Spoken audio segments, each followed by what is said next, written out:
You have 3 seconds, he says, and his voice is winter itself. Who put you in a coma? My throat is sandpaper. I try to speak, but nothing comes out except a wheeze. The machines beside me beep frantically as my heart rate spikes. I don't know this man. I don't know where I am. The last thing I remember is walking to my car after my shift at the diner, keys in my hand, the parking lot empty, except for 2 seconds, Charlotte. He knows my name. Terror floods through me, cold and sharp. I force my eyes to focus, and that's when I see his face properly. Strong jaw. Dark hair swept back. Eyes so blue they look almost colorless in the harsh light. He's beautiful the way a blade is beautiful. All dangerous edges and lethal purpose. My voice cracks. I don't understand. He leans forward, elbows on his knees, and the light catches the edge of something metallic under his jacket. A gun. My chest tightens. 1 second. Marcus! The name tears out of me like a confession, desperate and raw. Marcus Delacroix. I don't know what happened. I was leaving work, and there were men, and he was there, and then... The man's expression doesn't change, but something shifts in the air. Something terrible and final. That's all I needed to hear. He stands, buttoning his jacket with precise, deliberate movements. Go back to sleep, Charlotte. When you wake up, everything will be different. Wait, who are you? Please, I don't understand what's happening. But he's already at the door, his phone already at his ear. I catch only fragments of what he says, but each word drops into my consciousness like a stone into still water. Find them. All of them. I want names, locations, and photographs on my desk in an hour, and bring me Marcus Delacroix alive. A pause. No, not the warehouse. Somewhere he'll scream louder. Then he's gone, and I'm alone with the machines and the antiseptic smell and the horrible certainty that I've just set something irreversible into motion. A nurse rushes in, her face creased with concern. You're awake! Oh, thank God, we weren't sure if you'd... Let me get the doctor. How long? I managed to ask. How long was I out? She pauses at the door, sympathy flooding her features. 3 weeks, honey. You've been unconscious for 3 weeks. 3 weeks. The words don't make sense. 3 weeks of my life, just gone. I touch my face, feeling the unfamiliar angles of weight loss, the tender spots where IVs must have been changed and changed again. My body feels like a stranger's. The nurse returns with a doctor, and they run their tests, shine their lights in my eyes, ask me questions I can barely answer. Do I know my name? Yes. Do I know what year it is? Yes. Do I remember what happened? Only fragments. Only nightmares. Marcus's face twisted with rage. The smell of garbage and rain. Hands holding me down. Pain, so much pain, and then... nothing. You're very lucky, the doctor says, which seems like a cosmic joke. The trauma to your head could have killed you. As it is, you'll make a full recovery. No permanent damage that we can see. Lucky. Sure. After they leave, I lie in the darkness and try to piece together what little I know. Marcus Delacroix, my ex-boyfriend, if you could call 3 miserable months of walking on eggshells a relationship. I'd ended things 2 months before the attack, told him I couldn't do it anymore, couldn't handle his jealousy, his rage, his need to control every aspect of my life. He'd taken it badly. Threats, showing up at my work, leaving messages that started sweet and ended violent. I'd gotten a restraining order, for all the good that did. And now there's a man in an expensive suit who somehow knows my name, who asked me one question and then made a phone call that sounded like a death sentence. Who is he? Why does he care who put me in a coma? I don't sleep. I can't. Every time I close my eyes, I see shadows moving in the dark. Morning comes eventually, pale and uncertain through the hospital blinds. I'm still awake when my roommate Sarah bursts through the door. Her eyes are red, her face blotchy from crying. Oh my God, Charlie! She throws herself at me, nearly yanking out my IV. "You're awake. They called me last night, but I couldn't get here until... I was so scared. I thought you were going to die. I thought... Sarah. Sarah, breathe. I'm okay." She pulls back, mascara tracking down her cheeks. "No, you're not okay. Someone tried to kill you. Marcus tried to kill you. The police, they came to the apartment looking for him. But he's gone, Charlie. He disappeared. Disappeared." I think about the man in the suit, his cold voice on the phone. "Bring me Marcus Delacroix alive." When did he disappear? Last night. The police said... They said it was weird. Not just Marcus. A bunch of his friends, all of them just gone. Like they vanished into thin air. She grabs my hand, squeezes too hard. "I'm so glad you're awake. I'm so glad you're okay." But I'm not okay. Because I understand now, with horrible clarity. The man in the suit didn't just want a name. He wanted permission. And I gave it to him. By morning, 14 men went missing. The thought should horrify me. Should send me screaming for the police. For help. For someone to explain what kind of nightmare I've woken up into. Instead, all I feel is a dark, guilty satisfaction. Marcus hurt me. Marcus put me in a coma. And now, Marcus is gone. Sarah stays for an hour, talking frantically about everything I've missed, but I can barely focus. My mind keeps circling back to those blue eyes, that controlled voice, the certainty in his movements. Who was he? What did Marcus do to make a man like that care about what happened to me? After Sarah leaves, a different nurse comes in, older, with sharp eyes and a no-nonsense demeanor. She checks my vitals in silence, then pauses at the foot of my bed. "You had a visitor last night," she says carefully. "Before you woke up. I wasn't on shift, but the overnight nurse mentioned it. Said he was very insistent about seeing you. Said he was family. What did he look like?" She shakes her head. "I didn't see him, but Margaret said he was..." She pauses, choosing her words. "Influential? Said he made sure you got the private room. Made sure you had the best doctors. Been paying for everything." My stomach drops. "For 3 weeks?" "For 3 weeks." She gives me a meaningful look. "Whoever he is, he's powerful. And he cares about what happens to you. Not many people have that kind of protection, honey. Maybe don't ask too many questions." She leaves, and I'm alone again with the machines, and the growing realization that I'm caught in something much bigger than a simple assault. Marcus didn't just attack some random girl. He attacked someone under protection. Someone's... what? Property? Asset?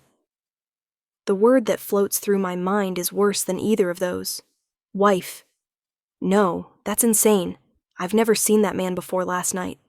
Unless I did, and I don't remember. Unless there's more missing than just 3 weeks in a hospital bed.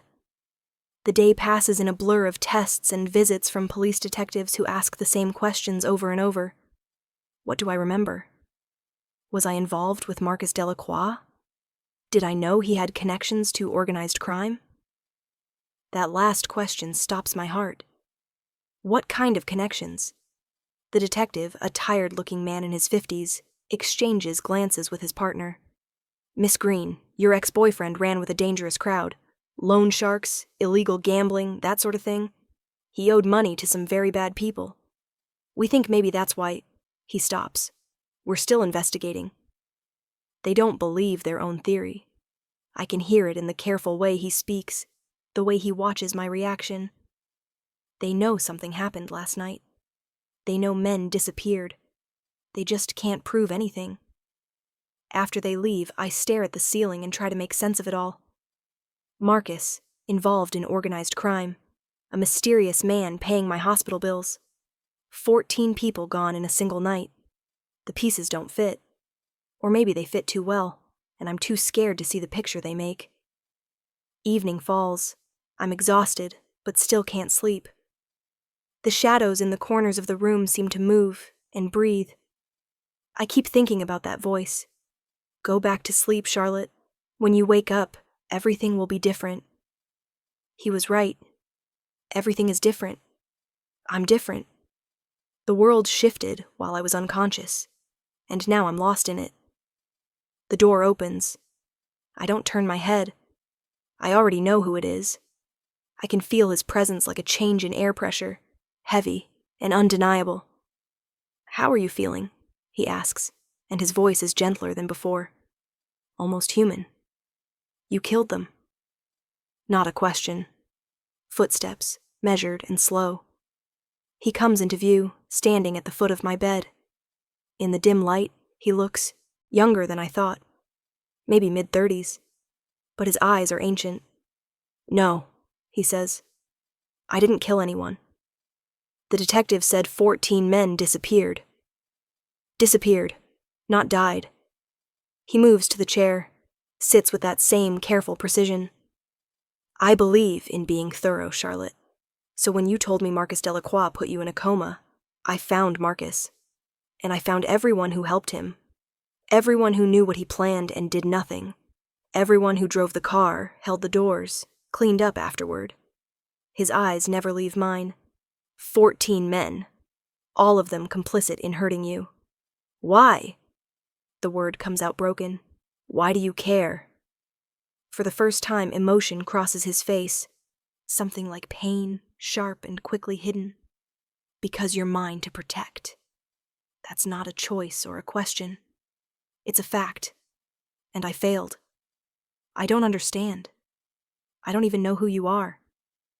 Nathaniel Cross. He says it like I should recognize the name. When I don't react, something almost like surprise flickers in his expression. "You really don't remember." "Remember what?" He stands, walks to the window, looks out at the city lights.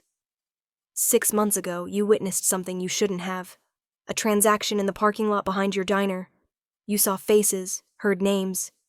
Very dangerous information for someone like you to have. My heart pounds. I don't remember this. I don't remember any of it. "My people noticed you," he continues. "Noticed you'd seen everything. Protocol said we should eliminate the witness. Make sure there were no loose ends." He turns back to face me. "But I saw you first. Saw you shaking, trying to pretend everything was normal, going back to serve coffee like you hadn't just stumbled into something that could get you killed. You were brave. Stupid, but brave. So I made a different call." "What call?" "I claimed you." The words are simple, but they land like thunder. Told my organization you were under my personal protection, that anyone who touched you would answer to me, that you were off limits, permanently and absolutely. The room spins. "Why would you do that?" "Because," he stops, jaw tightening. "Because I wanted to. Because something in me recognized something in you. Because from the moment I saw you, I knew I'd burn down the entire city before I let anyone hurt you."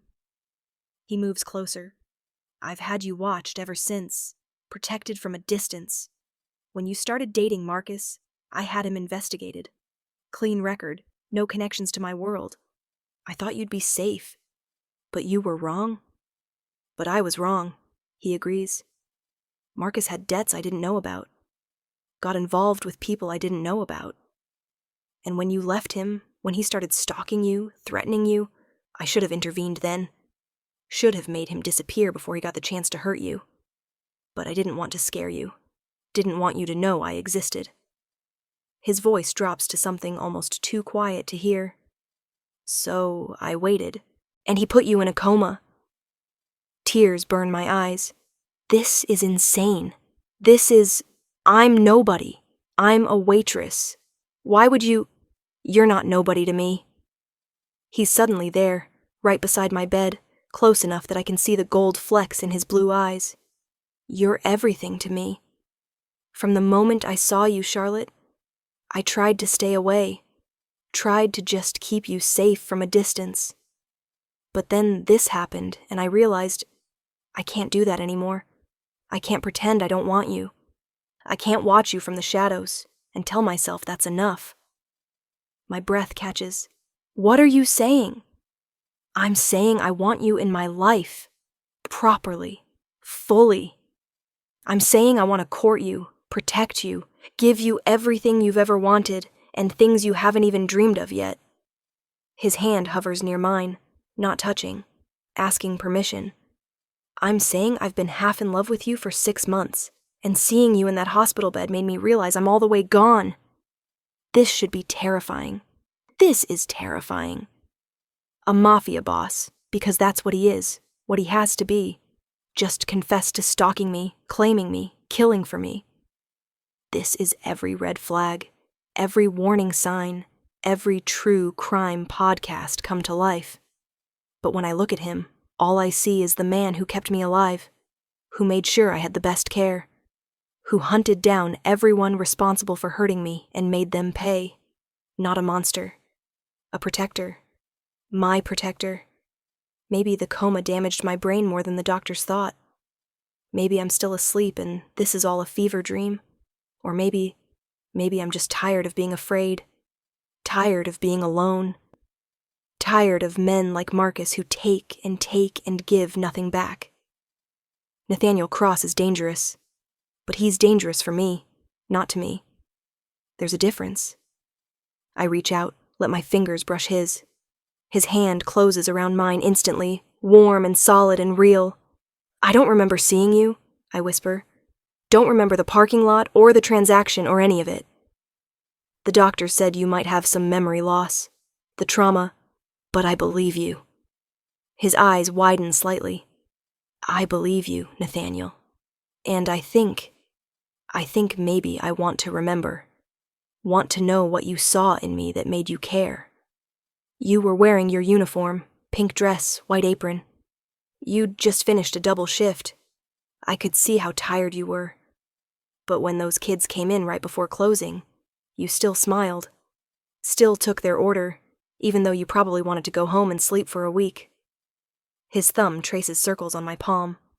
And when you saw my people in the parking lot, when you realized what you'd stumbled into, you were terrified. But you didn't scream.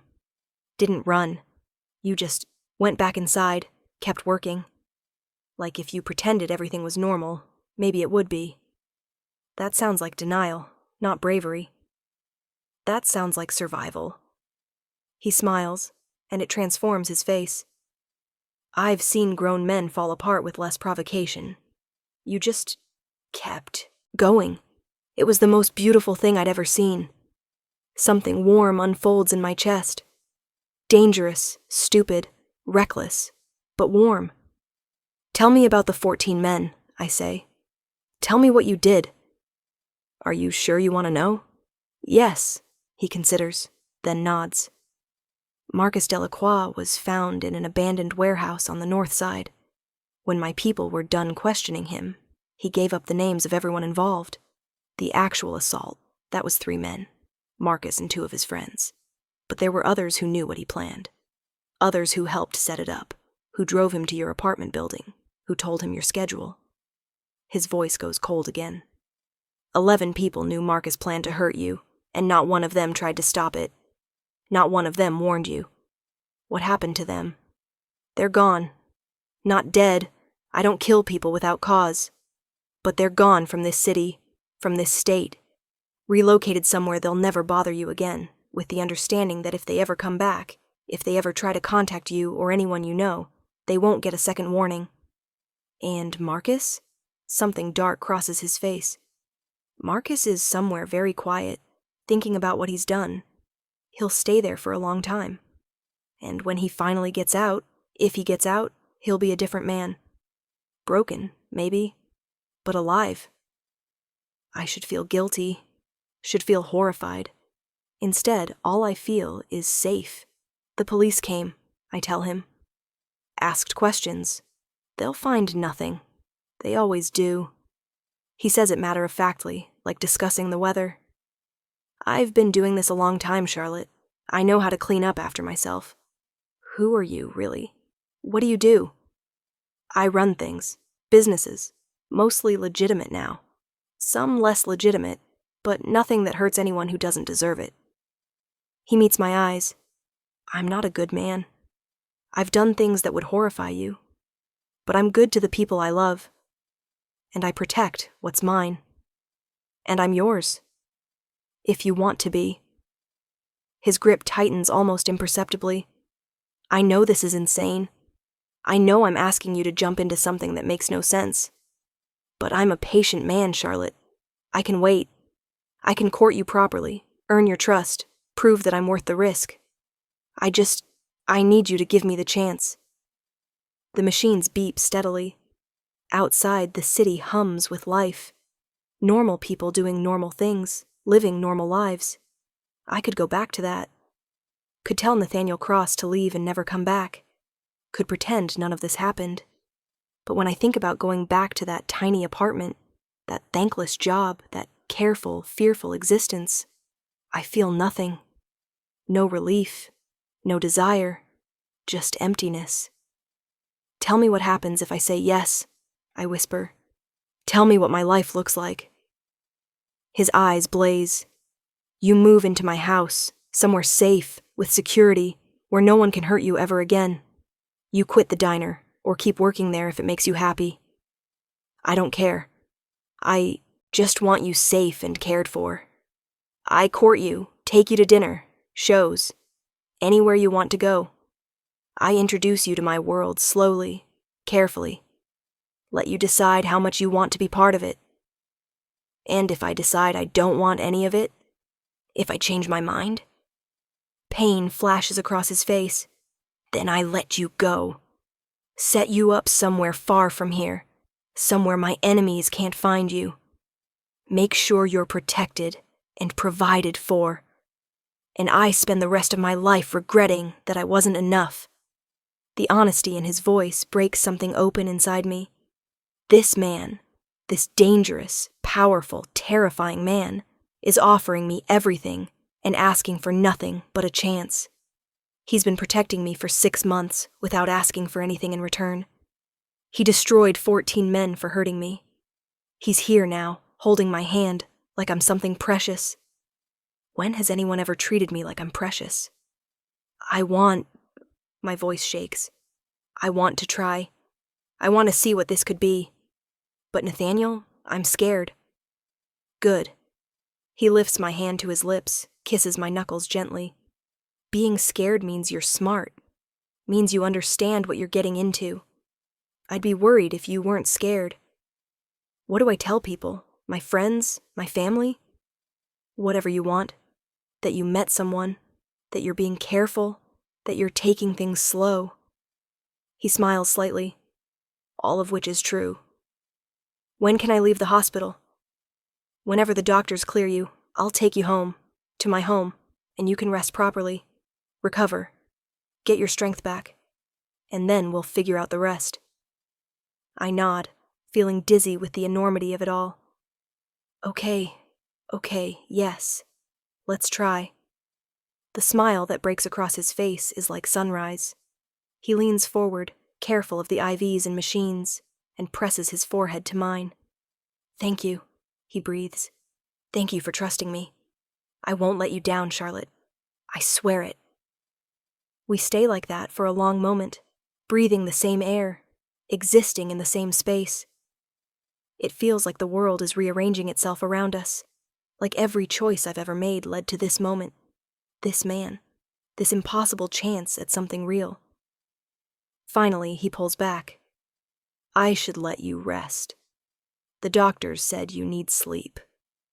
Will you come back? Try to keep me away. He stands but doesn't let go of my hand.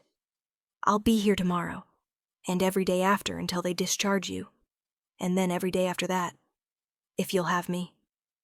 After he leaves, I lie in the darkness and try to process everything. 6 months. He's been watching over me for 6 months, and I never knew, never suspected. All those times I felt safe walking to my car late at night. All those times Marcus's threats seemed to fizzle out. Was that Nathaniel? Was he always there? A guardian angel with a gun? The thought should disturb me. Instead, it feels like coming home.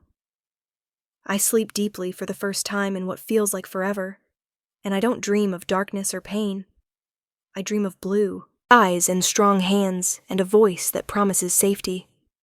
When I wake, there are flowers on the bedside table. White roses, dozens of them, filling the room with their scent.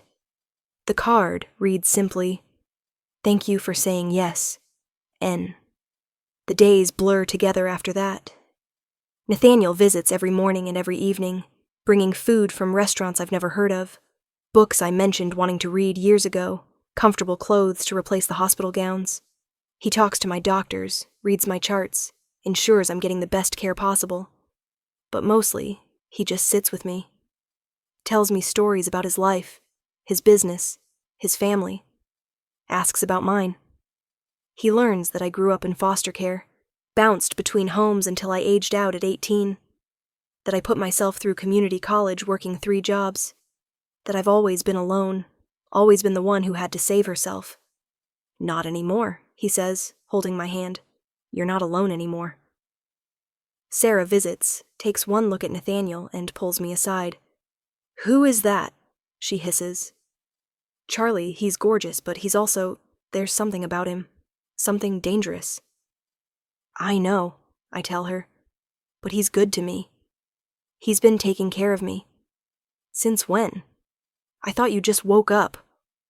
I can't explain it, can't tell her the truth. So I lie, say we met before the attack, say it's complicated. She doesn't believe me. I can see it in her face, but she lets it go.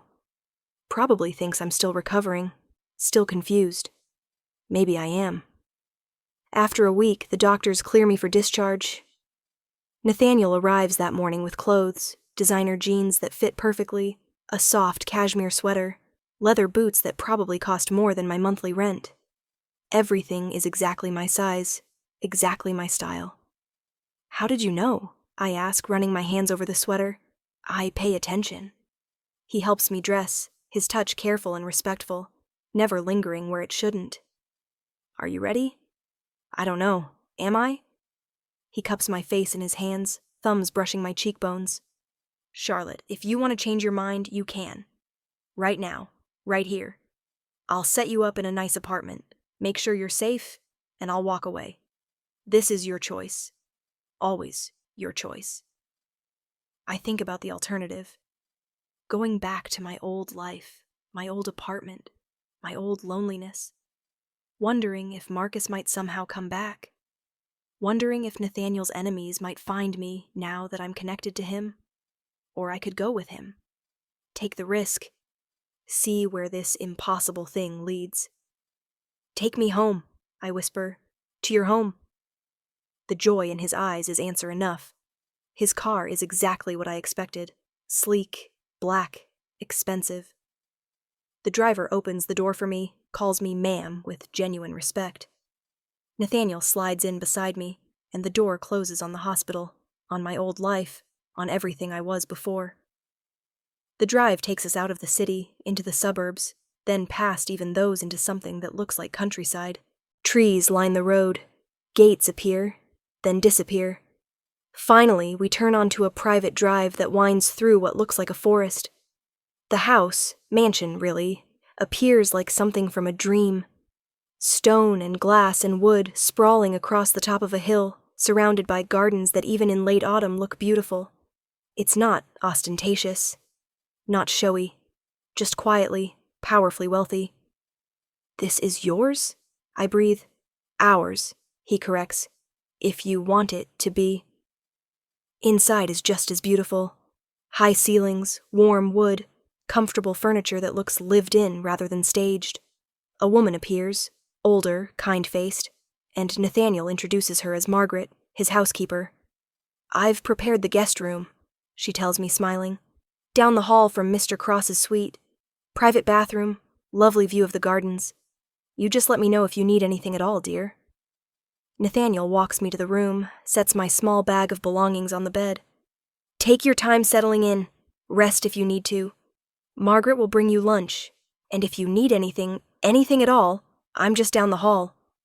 Nathaniel. I catch his hand before he can leave. Thank you for all of this. I don't know how to.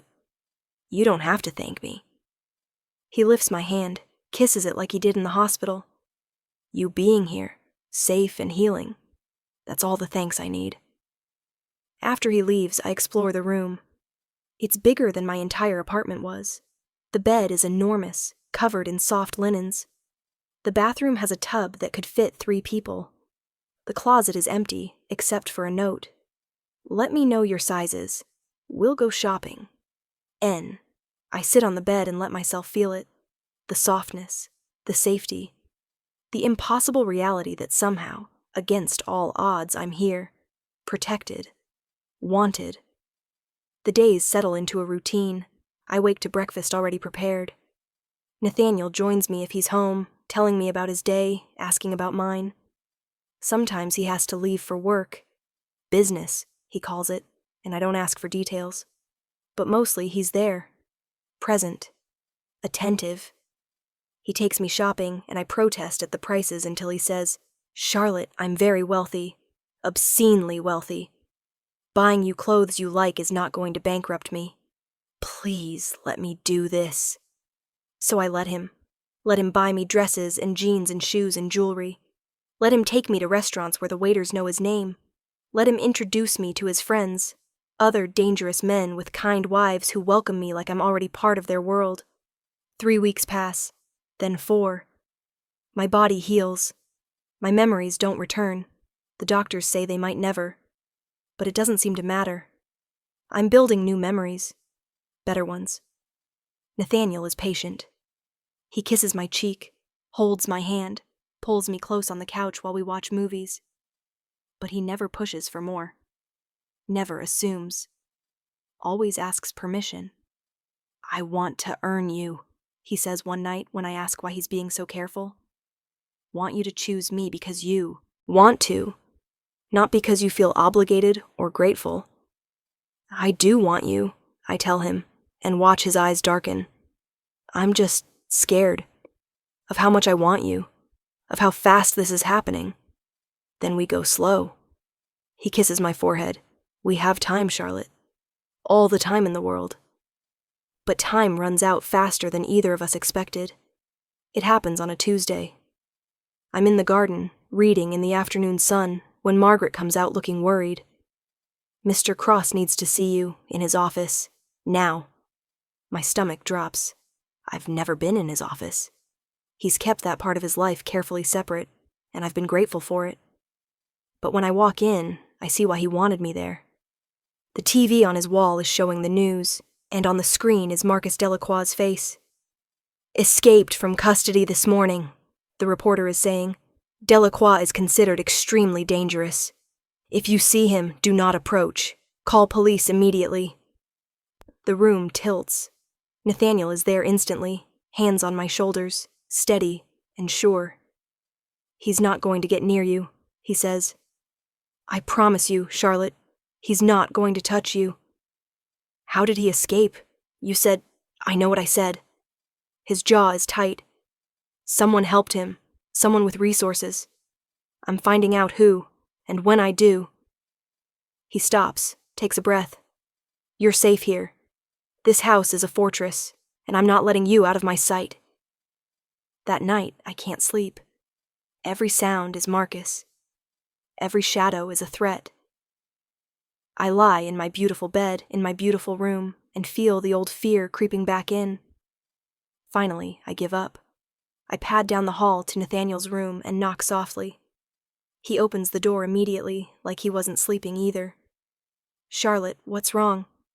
"Can I swallow hard. "Can I stay with you tonight?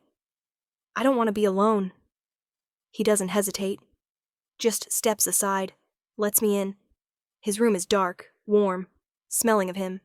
The bed is massive, barely disturbed on one side. "Take whichever side you want," he says quietly. "I'll stay on the couch." "No." I catch his hand. "Stay with me. Please. I need to know you're here." We lie down together, carefully, a foot of space between us. But then Nathaniel reaches out, and I curl into him, let him wrap himself around me like armor. His heartbeat is steady under my ear. His arms are strong and sure. "I won't let him hurt you," he murmurs into my hair. "I swear to you, Charlotte, I'll die before I let him hurt you again." "Don't die," I whisper. "Just stay. Stay alive. Stay with me." His arms tighten. Always. I fall asleep like that, safer than I've ever been. Morning brings news. Marcus was found. Not by the police, by Nathaniel's people. And this time there's no warehouse, no quiet place where he can scream. This time Nathaniel brings him to the house. I hear the commotion from upstairs, shouting, struggling. Then Nathaniel's voice, cold and absolute. Bring him to the library. I should stay in my room. Should let Nathaniel handle this. But I need to see. Need to face the man who tried to kill me. The library is full of men when I arrive. Nathaniel's people, all of them armed. All of them watching Marcus, who's on his knees in the center of the room. He looks worse than I remember. Thinner, wild-eyed, desperate. Then he sees me, and his face twists with rage. You! This is your fault! All of this is your fault! Charlotte. Nathaniel is suddenly there, blocking my view. You don't have to be here for this. Yes, I do. I step around him, meeting Marcus's eyes. You put me in a coma. You tried to kill me. Because what? Because I left you? You belonged to me. He's screaming now, struggling against the hands holding him. You were mine, and you left, and you embarrassed me, made me look weak. I never belonged to you. My voice is steady, stronger than I thought it would be. I was never yours. And you're nothing. Just a weak, pathetic man who hurts women because he can't handle his own inadequacy. Something shifts in Nathaniel's expression. Pride, maybe, or love. Marcus spits at me, but someone jerks him back before it can land. He'll get tired of you, he snarls. Cross will get bored, and then where will you be? On your knees begging for scraps, just like... Nathaniel moves so fast I barely see it. One moment he's beside me. The next, he has Marcus by the throat, lifting him off the ground. You don't say her name, he says, and his voice is death. You don't look at her. You don't think about her. From this moment on, Charlotte Green doesn't exist in your world. Do you understand me? Marcus chokes, nods frantically. Nathaniel drops him. Take him away. Make sure he understands what happens if he ever comes back. Make sure he understands that if I ever see his face again, if I ever hear that he so much as breathed in Charlotte's direction... He stops. Make him understand. They drag Marcus away. I stand frozen, processing what just happened. Nathaniel turns to me, and all the coldness is gone. Just concern. Just care. Are you all right? He asks gently. Yes, I think so. I look at him. Really look at him. This man who hunts down my enemies, who stands between me and every threat, who just nearly killed someone for speaking to me with disrespect. Nathaniel, I need to tell you something. Anything. I love you. The words come out rushed, desperate. I know it's fast. I know it's crazy, but I love you. I'm in love with you. And I don't want to go slow anymore. I don't want to wait. I step closer. I want all of you. Now. Today. Always. His eyes widen. Then he's kissing me, deep and hungry, and desperate like he's been holding back for months, and finally, has permission to let go. I kiss him back with everything I have, pouring 6 months of unconscious connection and 4 weeks of conscious longing into it. When we break apart, we're both breathing hard. Marry me. He says. I laugh, giddy. What? Marry me. He cups my face. I know it's insane. I know it's too fast. But I've loved you since the moment I saw you, and every day since has just made me more certain. You're it for me, Charlotte. You're everything. So marry me. Please. Say yes. I should think about this. Should consider the implications. Should be rational. Instead, I say, yes. God, yes. The joy on his face could light the whole world. He kisses me again, and then he's laughing, and I'm laughing, and somewhere in the house, someone is probably wondering why their boss is making so much noise. I want everyone to know, he says, still holding me close. Want the whole city to know you're mine. Want my enemies to see you by my side and understand that hurting you means war. Public declaration, I tease. How very Mafia of you. You have no idea, he grins. There's a charity gala next week. All the important families will be there. Come with me. Let me introduce you as my fiancé. Let me show you off. So I do. The dress he buys me costs more than I made in a year at the diner. Midnight blue, fitting perfectly, making me look like someone who belongs in his world. The ring appears 2 days before the gala. A sapphire surrounded by diamonds, stunning and unique, and somehow perfectly me. The gala itself is everything I expected, and nothing I could have imagined. A grand hotel ballroom full of wealthy, dangerous people. Women in designer gowns. Men in tuxedos that probably cost more than cars. Everyone watching, evaluating, judging. Nathaniel keeps me close, his hand at the small of my back, his presence a shield. He introduces me to everyone. My fiancée, Charlotte. Over and over with unmistakable pride. The women are kind. The men are respectful. Everyone understands what it means that Nathaniel Cross is getting married. Power is shifting. Alliances are forming. The man who never let anyone close has finally found someone worth protecting. Halfway through the evening, Nathaniel pulls me onto the dance floor. His hand settles at my waist, warm through the thin fabric. We sway together, and I feel 100 eyes on us. But I don't care. How are you holding up? He asks quietly. Better than I expected. Your world is intense. My world is dangerous. But you're part of it now. And everyone here knows that means you're untouchable. He leans closer. I love you, Charlotte. I love you more than I thought I could love anyone. Thank you for choosing me. Thank you for finding me, I whisper back. Thank you for keeping me safe even when I didn't know I needed it. Thank you for being you. He kisses me there, in front of everyone. Not a gentle, chaste kiss, a real one. Possessive and public and absolutely claiming. When we break apart, the room is silent. Then someone starts clapping, and suddenly everyone is applauding. Nathaniel just smiles and pulls me closer. Now they know, he says. Now everyone knows you're mine. Later, much later, we're back at the house, alone in his room. Our room now. He unzips my dress slowly, kisses every inch of skin he reveals. We make love for the first time with moonlight streaming through the windows, and it's nothing like I expected. It's gentle and fierce and desperate and tender all at once. Afterward, wrapped in his arms, I think about the girl I was 3 months ago. Alone. Scared. Just trying to survive. She couldn't have imagined this. Couldn't have dreamed that walking to her car on a random Tuesday would lead to this moment. This man.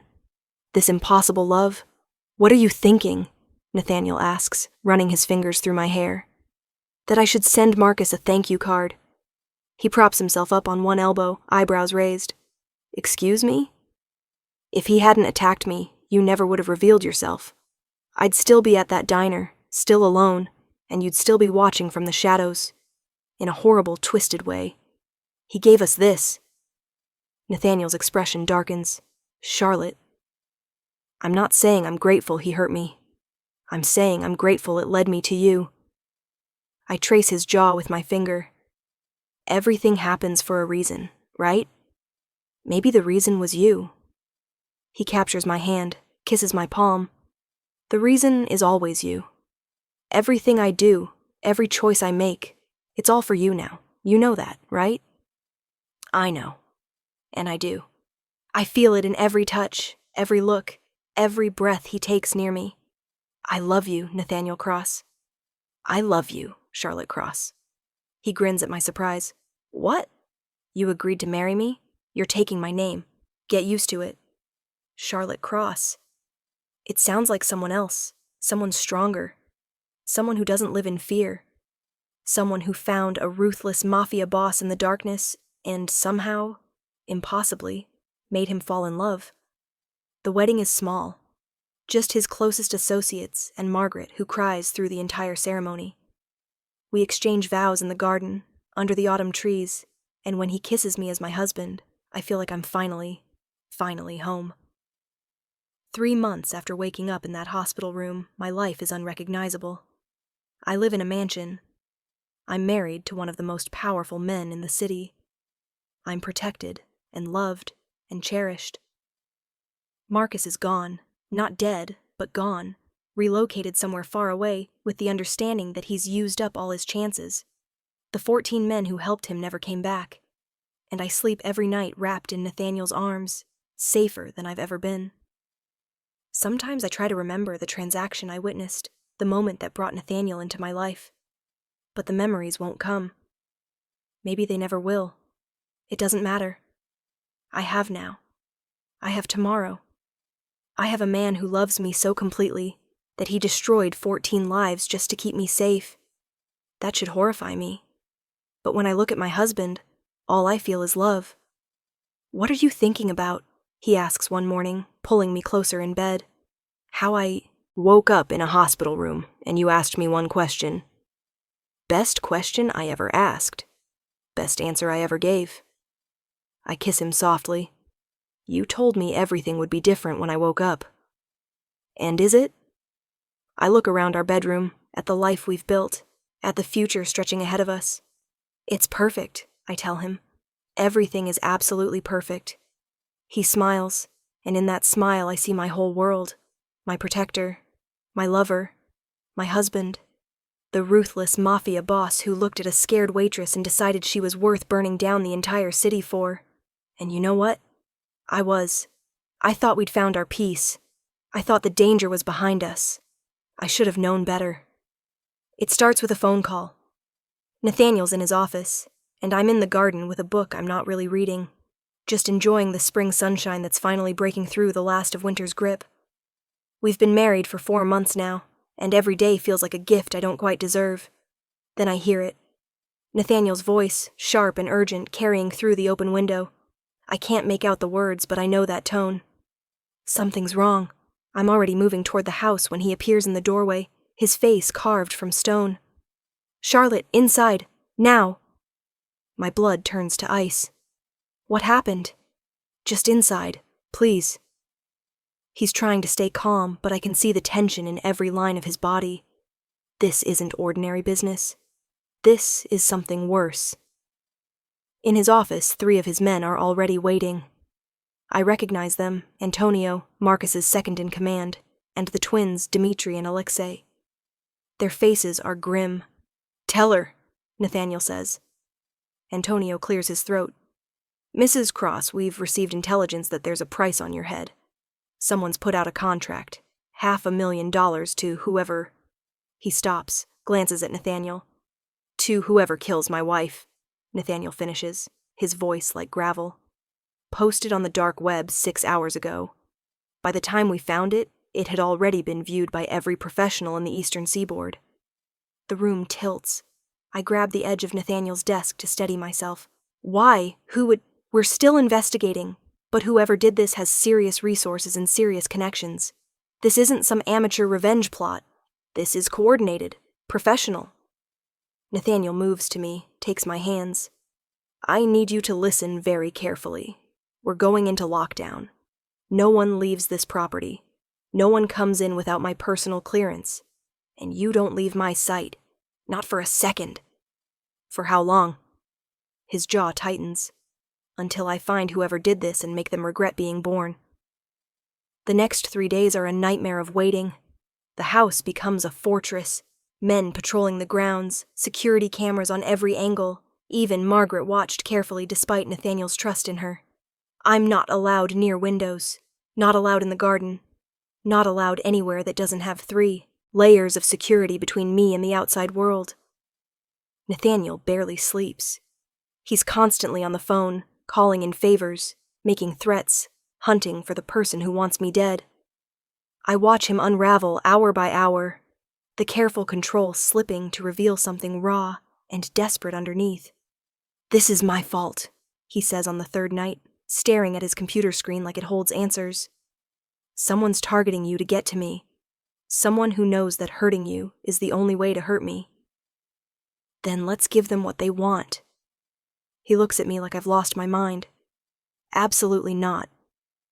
Not actually, I clarify, moving closer.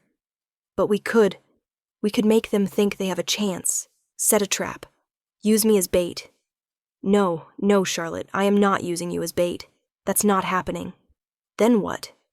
We just hide here forever? Wait for some assassin to get lucky? I grab his face, force him to look at me. I'm not living like this. I'm not spending the rest of my life terrified, locked in a beautiful prison. If someone wants me dead, let's make them come for me. And when they do, you'll be waiting. For a long moment, he just stares at me. Then something shifts in his expression, resignation mixing with admiration. You're serious. Completely. God help me, I married a woman with a death wish. But he's already thinking, already planning. I can see it in his eyes. It would have to be controlled, completely controlled. Somewhere I could lock down every variable, see every angle. The charity hospital event, Antonio says from the doorway. We both jump. I didn't know he was there. This Saturday, Mrs. Cross was scheduled to attend before the threat came in. It's public, lots of witnesses, but also controlled. We'd have security everywhere, and if someone's going to make a move, that's where they'll do it. Nathaniel shakes his head. Too dangerous. Everything is dangerous now, I tell him. At least this way, we're choosing the battlefield. It takes another day of arguing, planning, and Nathaniel nearly calling the whole thing off a dozen times. But finally, he agrees. We're going to the hospital event. We're going to pretend everything is normal. And we're going to wait for someone to make their move. Saturday arrives too fast and too slow all at once. The dress Nathaniel picked out for me is beautiful, emerald green, elegant, but not flashy. He helps me zip it up, his hands shaking slightly. Last chance to change your mind, he says. Not a chance. I turn to face him. We end this today. Together. The drive to the hospital is tense. Nathaniel's hand never leaves mine. His men are everywhere. In the car behind us, in the car ahead, stationed at the hospital already. If someone's going to try something, they'll have to get through an army first. The event itself is in the hospital's grand ballroom, the same hospital where I woke up all those months ago. There's an irony there that doesn't escape me. The room is full of donors, doctors, nurses, people who actually make a difference in the world. I feel like an imposter, playing dress-up while everyone else does real work. Nathaniel keeps me close, his hand at my back, his eyes constantly scanning the crowd. I can feel the tension radiating off him. His men are scattered throughout the room, trying to look casual but fooling no one. An hour passes, then 2. Nothing happens. I'm starting to think maybe the trap won't work. Maybe whoever wants me dead is smarter than we thought. Then I see her. A woman, mid-40s, beautiful in a cold, calculated way. She's wearing a hospital volunteer badge, but something about her is wrong. The way she moves. The way her eyes find me across the room and lock on with predatory focus. I squeeze Nathaniel's hand. 3 o'clock. Woman in the navy dress. Volunteer badge. He doesn't turn to look, but I feel him tense. I see her. Antonio, confirm. There's a pause, then Antonio's voice in Nathaniel's earpiece, loud enough that I can just barely hear it. That badge is fake, running her face now. The woman starts moving toward us. She's holding a champagne glass, smiling like she's just another guest, but her other hand is in her purse, and I know what she's reaching for. Nathaniel, I breathe. I've got you. Just stay calm. The woman is 10 feet away now. 5. She's still smiling, still playing the part. Then her hand comes out of the purse, and I see the flash of metal. Everything happens at once. Nathaniel shoves me behind him. Antonio appears from nowhere, grabbing the woman's wrist. The gun goes off, deafeningly loud in the enclosed space, and the ballroom erupts into chaos. People screaming, running, dropping to the floor. But the bullet didn't hit anyone. Antonio has the woman on the ground, the gun skittering away across the marble floor. Dmitri and Alexei are there instantly, securing her, checking for other weapons. Nathaniel spins to me, hands on my face, my shoulders, checking for injuries. "Are you hurt? Charlotte, are you hurt?" "No, I'm fine, I can't finish. The adrenaline is too much, my hands shaking so badly I can barely hold on to him. He pulls me against his chest, one hand cradling the back of my head. "I've got you. You're safe. I've got you."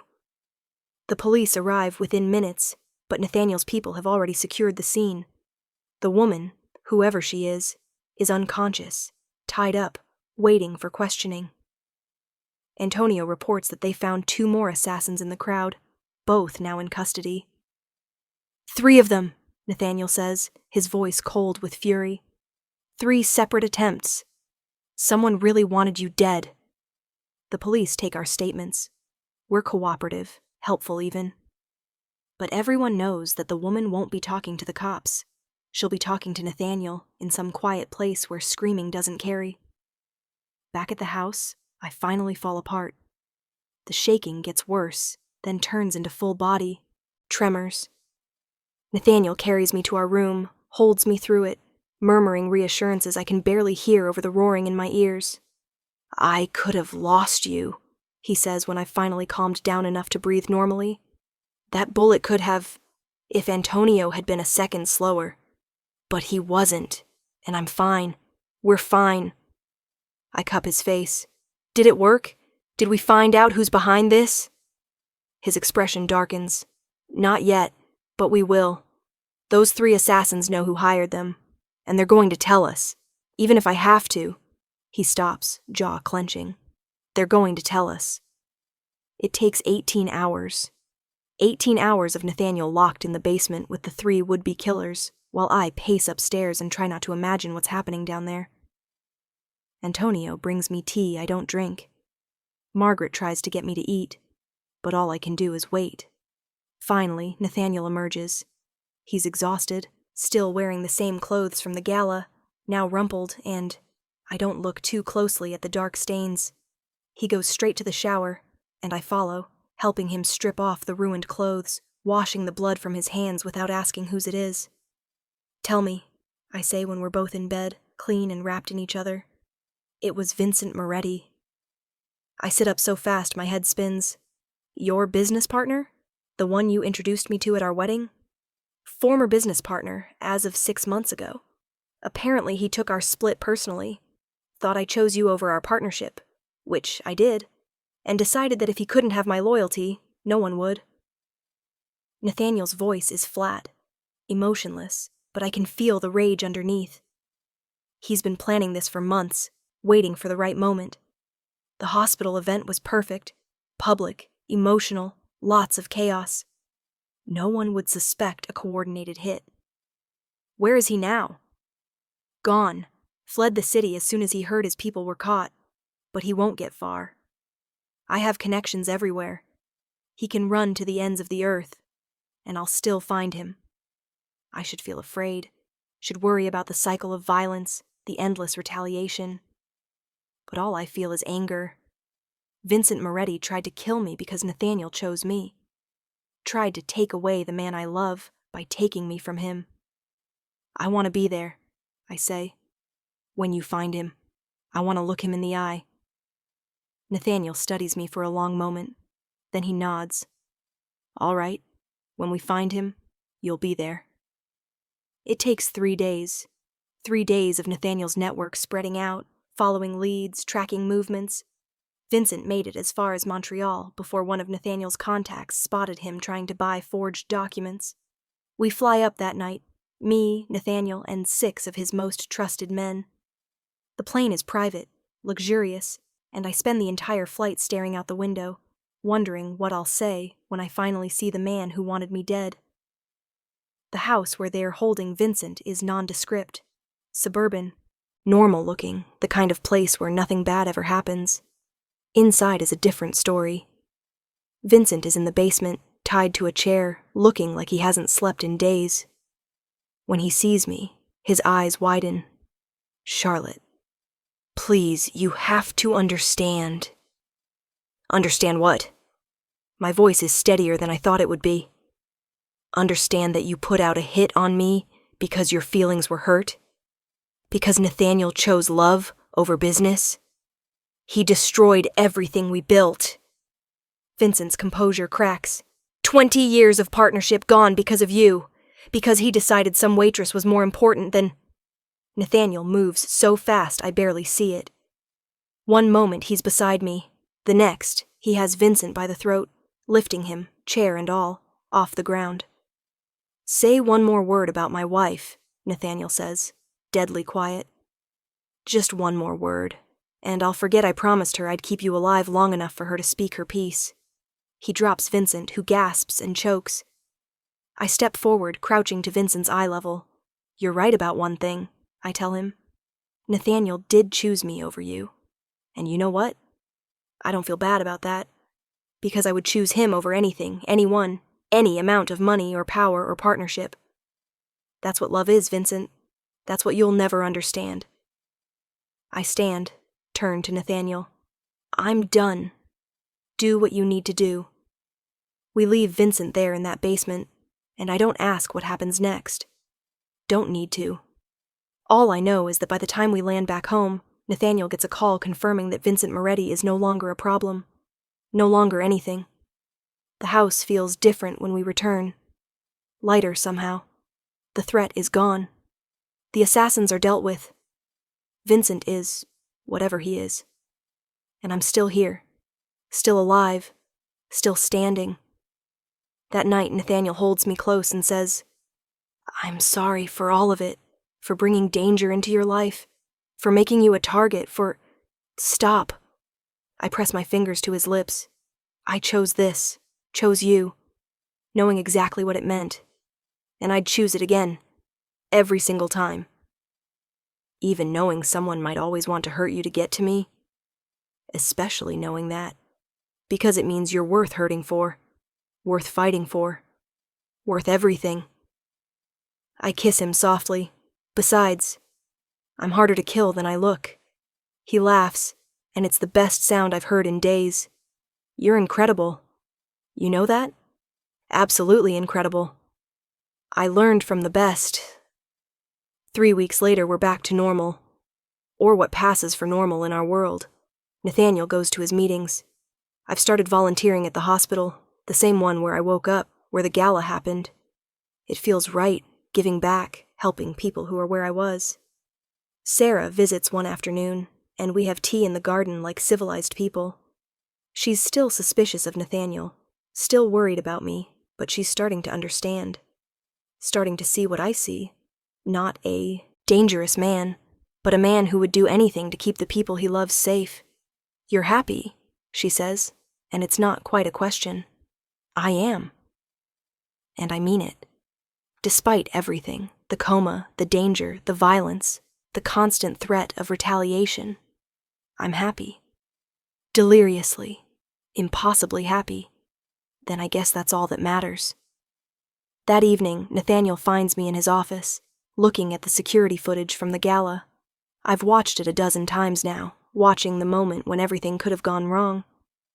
When I could have lost everything. You should stop watching that, he says gently.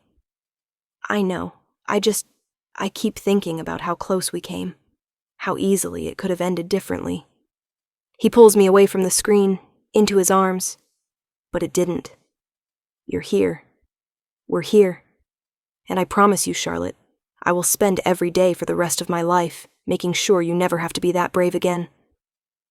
What if I want to be brave? What if I like being the kind of woman who faces down assassins? He laughs, kisses my forehead. Then I'll be right beside you. Every time, every challenge, every danger. We face it together. Together, I agree. And later, much later, when we're in bed and the house is quiet and safe, I think about the girl in the hospital room who woke up to a stranger asking who hurt her. How terrified she was. How lost. I think about how that stranger became my salvation, my protector, my husband. How one question led to everything. The danger, the love, the life I never could have imagined. Nathaniel asked me who put me in a coma, and by morning, 14 men went missing. But that was just the beginning. Because I found something more valuable than revenge in the aftermath. I found partnership. I found someone who would burn down the world to keep me safe, and who trusted me enough to let me stand beside him when the flames got too high. I found love in the most unlikely place, in the shadows of the criminal underworld, in the arms of a ruthless man who turned out to have the most tender heart. And when the next threat comes, because in this life, there's always a next threat, I'll be ready. We'll be ready. Because I'm not that scared waitress anymore. I'm Charlotte Cross, wife of Nathaniel Cross, and I'm exactly where I'm supposed to be. Hell tried to let loose, but we sent it back where it came from, together.